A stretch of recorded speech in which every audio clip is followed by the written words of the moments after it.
क्योंकि आसिफ बाज सीट कटनी इसवी नून लीग की चीज है। जी, ये आपकी बातें ठीक है, लेकिन संघे को नून लीग का टिकट मिला हुआ है ना? नून लीग का संघे को मिला हुआ है, लेकिन संघ जो है ना ये दो तरफा आदमी है।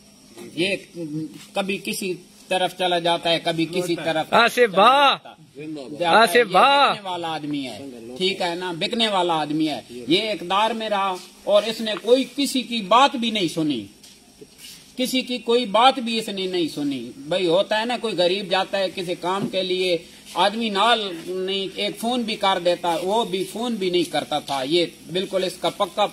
जितने हमारे मुरीदैन आते थे ना, जितने हमारे मुरीदैन आते थे वो यही कहते थे कि ये जो संघ है ना ये किसी का काम नहीं करता। अभी तो जो इसने सीट निकाल ली है वो निकाल ली है, जिंदगी में ये सीट नहीं निकाल। आसिफ बा जिंदाबाद, आसिफ बा कैंपेन करे चाहे न करे, बिल्कुल आसिफ बा दी मेरे को किसी स्टाम्प पे लिखा लो कि आसिफ बा जीत गया।